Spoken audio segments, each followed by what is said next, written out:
first thing I want to talk about tonight is what I am and am not doing. This particular discussion engenders quite a diverse and perhaps controversial response at times. So I'm going to limit my comments to a few things, realizing that I can't do everything. So, therefore, this is not an exhaustive argument by any stretch, nor am I covering every topic that could be covered. But I've been asked to start a discussion, and hopefully it will provide us with some discussion points from which we might continue. And then secondly, I'm not taking up the moral case of whether killing non-human creatures is in fact right or wrong. I'm leaving that for another day. But what I am doing is asking two important questions, I think, at least from a Christian vantage point. The first one being, how does our food consumption affect humans and non-humans around us? I see some of you eating now. What is it that you're eating, and how does that affect the person not only that was behind the counter making it, how did that affect the farmer who was growing it, how did that affect the animals that were around the farm at that time, and so on back through the food chain. And then secondly, what, if anything, should we do about it? If our food consumption actually does affect everything else in the ecosystem about us, on our biosphere, what do we do about it as Christians? So the first thing I want to look at is what I would call a Christian theological imagination.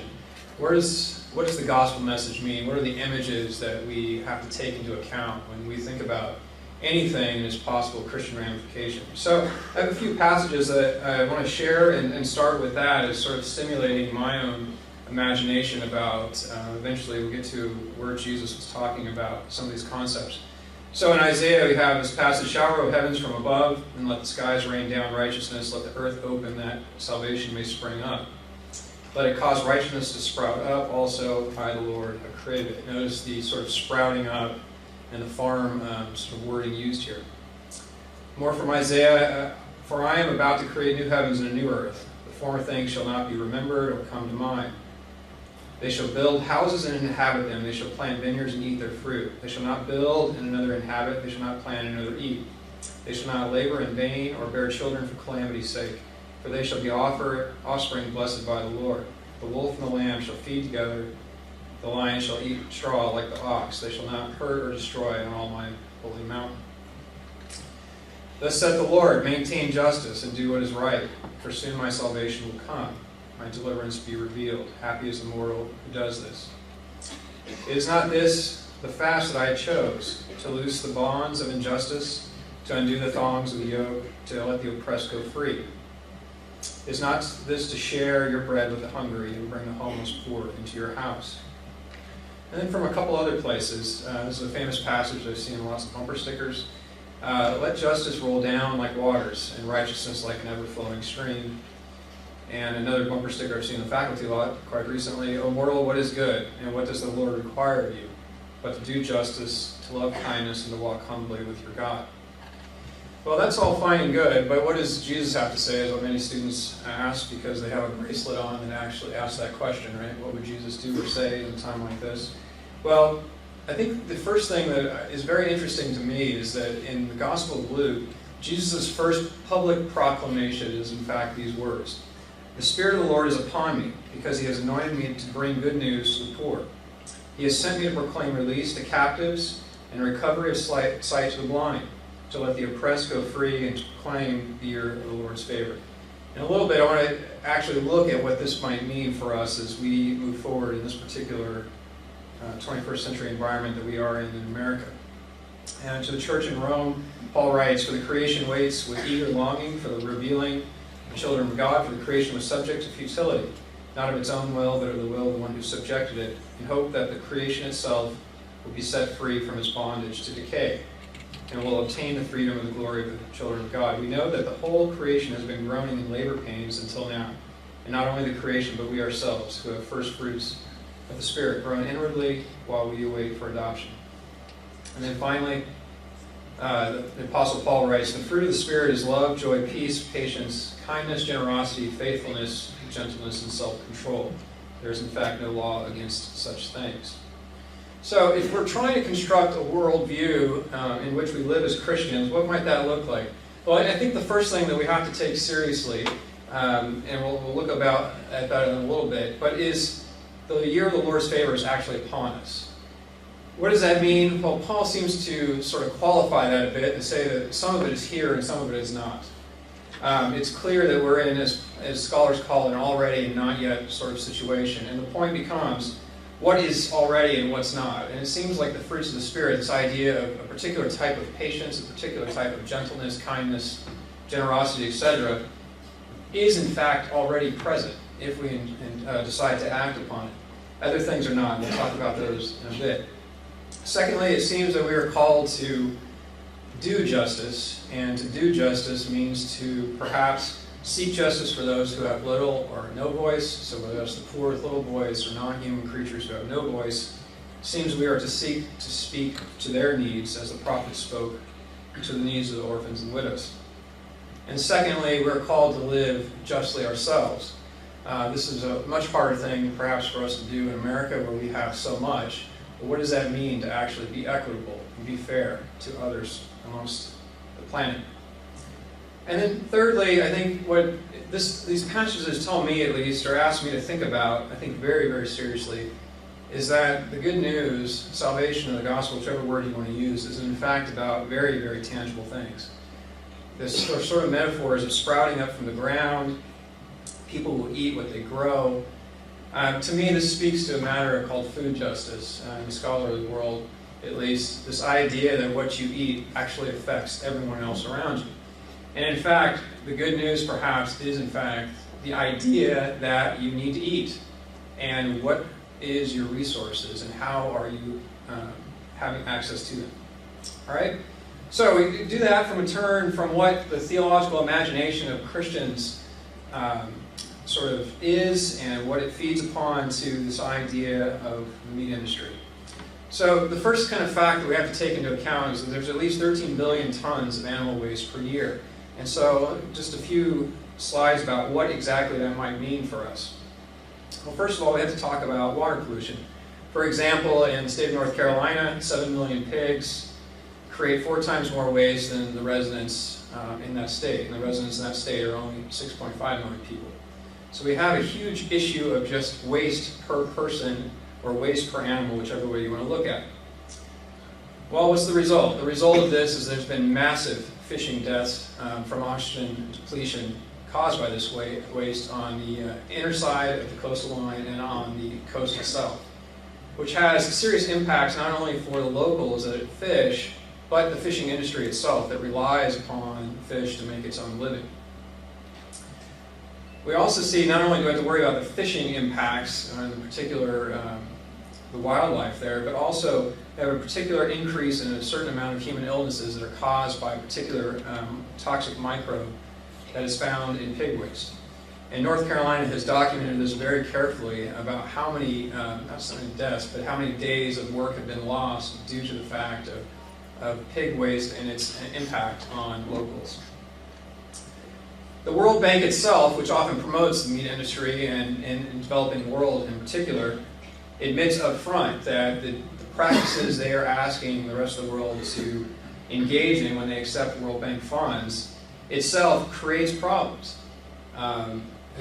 Exorbitant amount of nutrients, it seems like a good thing, it seems like that wouldn't be a problem if you pump that into the water system, but the problem is those nutrients are taken up by small microorganisms, cause the eutrophication of waterways, which means that the algae and such grow at a much more rapid rate than they would normally, and therefore preclude anything else that's living below the water surface from gaining oxygen. And so you have this massive amount of problem that's admitted by lots of different agencies, and the question becomes, how then do we get water? We'll return to that in a second. But I think the other thing is we have not just waste and blood polluting our water supplies, but we have large areas of land devoted to the growth of animal feed.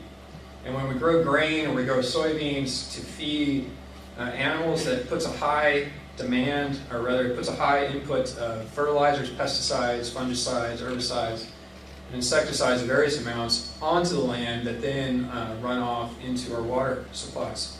So our best case scenario is a place like in the US, a developed nation, where we just spend a lot of money to clean up our water. We often don't treat the cause, we treat the effect. The worst case scenario, though, is in fact that lots of other countries around the world don't have the money to clean up the water, and therefore pollution and nitrate levels cause severe human drinking problems. So it's not just the animals themselves that are drinking the runoff, it's humans around the world as well. And this is a particular problem in, say, South America and Africa, where you have runoff, but no money at all to clean up the water once the runoff has occurred. Not only do you have water pollution, but you have air pollution.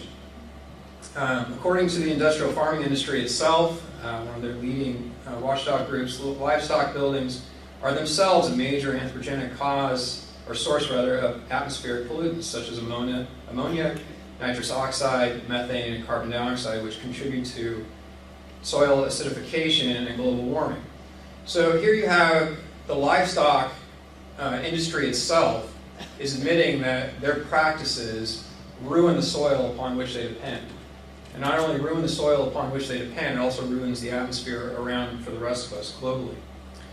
So, for example, the numbers in the livestock production globally contribute to 9% of global levels of CO2, 37% global levels of methane, and 65% global levels of nitrous oxide.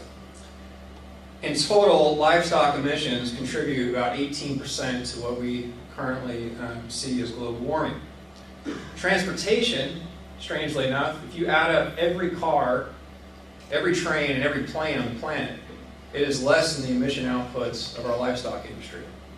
18% for livestock, only 13% for transportation. Strangely enough, it seems that our cows and our pigs and our chickens do a lot more damage to the environment than Hummers and large SUVs, as strange as that might seem. From waste, we go to resource efficiency. I mean, how much input are we giving to cattle and to pigs and to other things, and what do they transform it into? Cattle, for example, if you just left them in the wild, well, if they could defend themselves in the wild, let's just say that for the sake of argument, if they just feed on grass, they actually turn grass, which is inedible to humans because of the cellulosic walls and such, into very high-grade proteins. The problem is that we don't generally let cows graze. We force cows to eat grain or corn or soybeans. So I'm going to look at two vested interests here at one level. The U.S. National Cattlemen's Beef Association, which is one of the strongest cattle groups on the planet, they suggest it takes 4.5 kilograms for every 1 kilogram of beef. Okay, so there's your input. 4.5 kilograms of either soybeans, corn, grain, etc. for 1 kilogram of beef. Relatively vested interest, right? I mean, they have an obligation to their shareholders to make sure that their numbers are as low as possible. The U.S. Department of Agriculture Economic Research Service, which is a governmental agency, says it takes 16 kilograms of grain for every 1 kilogram of beef. For those of you that don't do well with the metric system, that means depending on which agency we're looking at, either the government or the National Cattlemen's Association, it either takes between 10 and 35 pounds of feed for every 1 pound of beef we eat. So the question becomes, I think, very serious. What sort of resources do we have? We don't live on a planet with unlimited resources, so what resources are we using to feed our beef and our pigs and such? So this, in sort of strict numbers, it gets to be something like this. 33% of the world's cereal harvest, whether that be grain or corn or other, and 90% of global soybean harvests are used now for animals. So we have 90% of the world's soybeans that are produced, the U.S. is the leading exporter of soybeans. We now feed that to animals rather than to humans. And the question becomes, I think, from a Christian point of view, why are we feeding humans less than we are feeding non-humans? Secondly, there's only so much water out there. In the policy class I teach at the School of Public Policy up at Drescher, there's lots of different agencies, including the CIA as well as the Sierra Club, that have said the next world war will be over water. We have a huge global water problem where fresh water supplies that we do have are hugely polluted, and the remaining sources that we do have are being used much too rapidly due to climate change. So how much water then does it take to make food? We have to have water to make food. Well, in liters per kilogram of food produced, you look at potatoes, you look at wheat, you look at alfalfa, things that grow pretty close to the ground. You look at sorghum, which is is something that's grown particularly in Asia: maize, rice, soybeans. And then you look at beef. This is a round estimate, but as many as 100,000 liters to produce 1 kilogram of beef versus, say, 500 for potatoes or 900 for wheat. So we have a huge expenditure in water for every gram or every kilogram or every pound of beef we have. And the question becomes, what then do we do? How do we use a resource that is absolutely finite, but is absolutely necessary to every organism on the face of the earth? We go from there to looking at what demand is going to look like in the coming years for developing world nations. Meat production from industrialized farming has grown twice as fast as mixed farming being using cattle and traditional livestock alongside your farm and not farming them separately, and more than 6 times as fast as grazing systems in that particular time period. And this trend only continues to accelerate. Industrialized livestock models have been adopted at some level by most developing nations, particularly those who have to take aid from the World Bank. The World Bank requires that you adopt these methods in order to receive cash. So, the grain demand to feed livestock in developing nations, places like India, places like China, the entire continent of South America, the grain demand is expected to double by 2020. The question is, can we keep up with that? And for example, we look at China. China's meat consumption grew about 85% from the period of 1995 to 2001. And it is forecast to be responsible for at least 40% of total world increase in just the next 11 years. 10 years ago, China was a net exporter of grain. They would export it to India, to the US, to other large nations. Today, it's the second largest importer of grain on the planet. And it has more to do with its meat consumption than it has to do with its population, which has been controlled, for better or for worse, with the one-child policy. China was once the world's leading soybean producer, and is now its leading importer. The question then is, how much land do we have, and how much can we get out of it? And according to one group, given the lack of land availability, current knowledge of genetic breeding, and the existing capacity of fertilizers and other chemicals to maximize yield, the world's grain harvest does not have the capacity to increase the same level as demand. Under these circumstances, how can food production almost be tripled to provide for a human population forecast to rise above 8 billion by 2020 to 2025?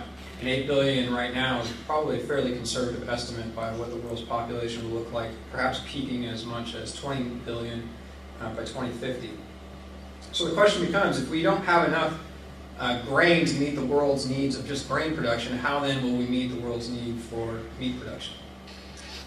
All right, so where does this leave us? It seems to me, at least, that current levels of meat consumption present us with some serious problems. Severe water pollution, potentially severe climate change consequences. We have to look at the amount of land that we have and the resources that we have to make and to feed livestock. We have to look at the amount of water, not just the water that it takes to grow the soybeans to feed the cattle, but the water that is needed to feed and to allow cattle to drink. And, I mean, this leaves us with this very serious question, at least from my vantage point as a Christian thinker. How are we going to feed the world if so much of our grain and products are transferred from human mouths to non-human mouths? All right? So, 5 questions that I think Christians must ask immediately. I was in the cafeteria the other day and looked around, and I wanted a veggie burger for the first time that I ever bought a veggie burger on campus, and realized it was more expensive than a hamburger. And that, frankly, ticked me off quite a bit, considering I was buying something that had not gone through an animal, and it seemed to me just the extra step of having all the vegetables I was eating go through an animal, and then putting on my plate, to be more expensive than all just the vegetables on my plate was something I was rather ticked about. So I think the question becomes, why is this the case? Why do vegetables and fruits and such and veggie burgers cost more than hamburgers that we're eating? Well, the primary reason is that the U.S. government subsidizes agriculture. It subsidizes it heavily, and those subsidies go directly into the price of meat. So for example, 72% of these subsidies were granted to just 10% of U.S. farms. So you have a collectivization of power and of money, and then subsidies then provide, if any of you take an economics, see subsidies impede the true price of a product. It's just a free market issue.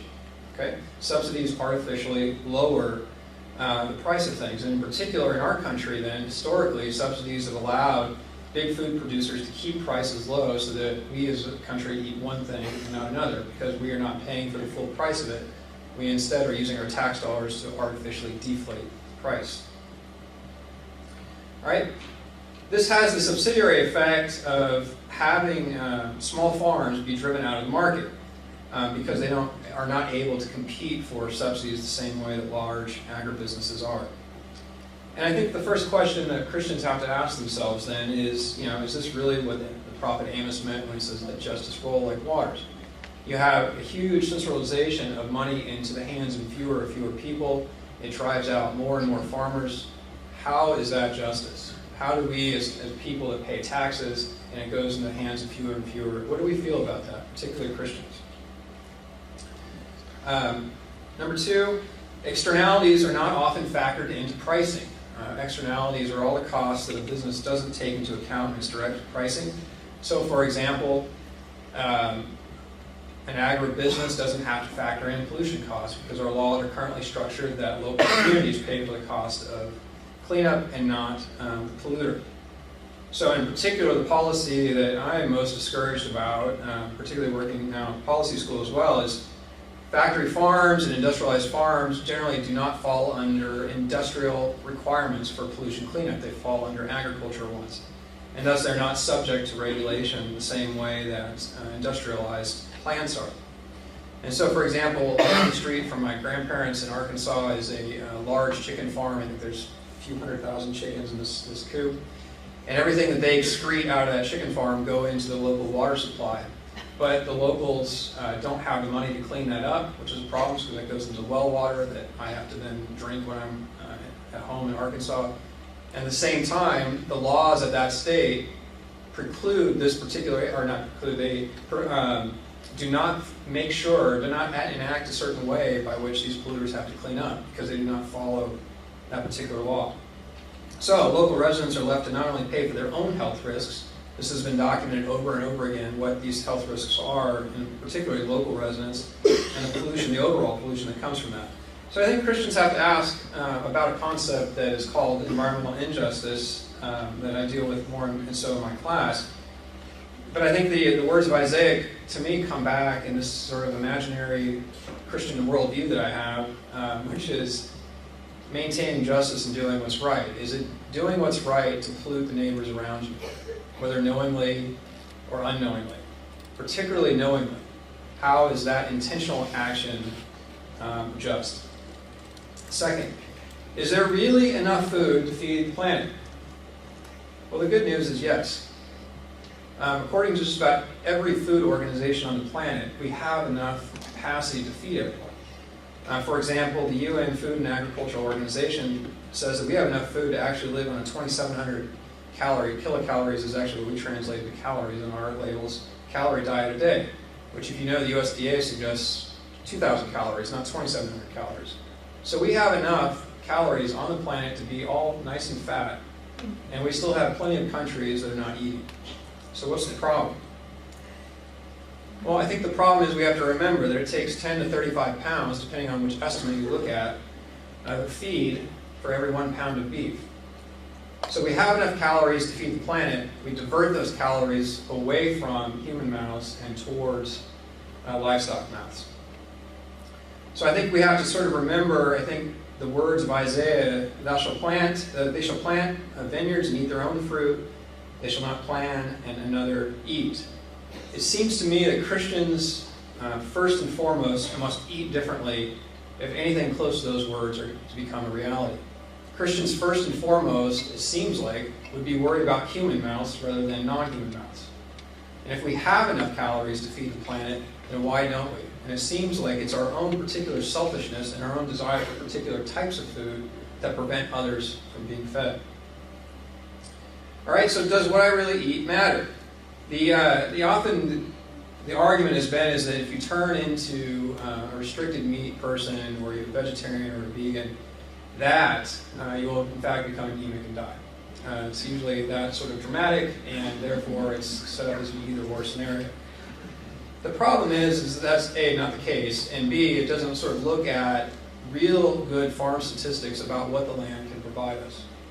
So for any acre of land, you can have, or if you planted soybeans, you get 356 pounds of protein per acre, rice 261 pounds of protein per acre, corn, wheat, etc. Even if you get down to the dairy industry, you have 82 pounds of protein per acre, or eggs, 78 pounds of protein per acre. And you get down to then beef, in particular, and you have 20 pounds per acre. And I think the dramatic question becomes, what then are Christians eating? And how can we be good stewards of the land, if you want to use that word stewardship, if you're not concerned about the fact that the land can only produce so much? And this, in fact, is scientifically how much it can produce. You have 356 versus 20 pounds of protein.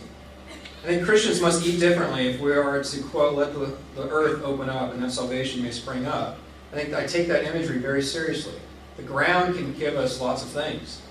The ground can give us lots of protein, in fact. It's a matter of, do we want to loose the bonds of injustice and, in fact, share bread with the hungry? We are the planet. We've been gifted with being here. We've been gifted with being in this particular country where we get to pick and choose whatever we want. The question becomes, what do we want to share with others?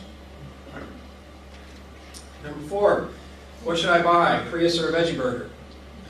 Students all the time tell me, I'd like to buy a Prius, but I can't. They're really expensive.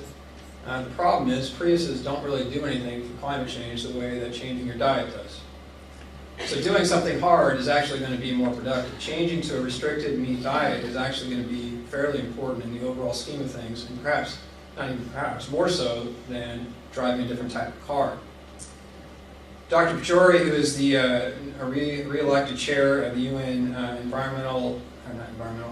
Intergovernmental Program on Climate Change, says that choosing to eat less meat or cutting out meat entirely is one of the most personal choices we can, or important personal choices that is, we can make to address climate change. In terms of immediacy of action and the feasibility of bringing about reductions in a short period of time, he says, it is clearly the most attractive opportunity. Give up meat for one day, a week initially, and then decrease it from there. I think it's very interesting. If you remember the numbers from before, livestock production creates about 18% of our global global greenhouse gases. Transportation only 13%.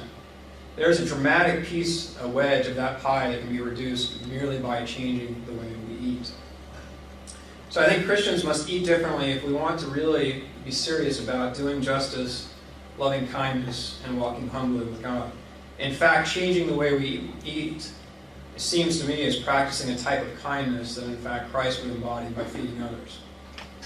We live in a different place and time than Christ, but the point is that we can do something about this merely by just changing the way we eat in the cafeteria. As easy as that sounds, it seems hard for most of us. So, how much of the Lord's year is really here then? Reduced meat consumption, it seems to me, allows us to participate in limited, but a very tangible portion of the already part of the year of the Lord's favor. In other words, eating differently is actually good news to the poor, because it actually frees up food that would be given away to non-humans to humans. It's as simple as that. And that seems to me is exactly what the gospel is about, is feeding people.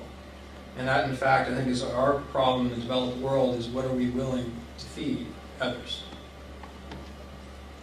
Secondly, reduced meat consumption, I think, allows us to exhibit particular fruits of the Spirit, which demonstrates that God's work is happening now. Primarily kindness, generosity, gentleness, and self-control. I have problems with self-control, just like I'm sure all of you do, but the point, I think we have to really look at ourselves. The amount of food that we eat, and the particular types we eat, is a call, I think, on us from God to think about what self-control could really mean to a planet where, 2 to 3 billion people are living on less than $2 a day if you adjust for purchasing power parity. I mean, that is an astounding number to think about. Half of the planet is not able to buy enough rice or grain to eat because the rice and grain are kept at an artificially low price by developed world countries. So I think we have a particularly interesting piece here, is that Oftentimes, presenters will be here and tell you there's nothing you can do about this, or it seems like there's something very small. I mean, this is as small as changing the way you eat. It has a dramatic impact not only on humans, but on the rest of the planet in a very tangible way that I think shows Christian love that is often not shown in other tangible ways. Thank you very much.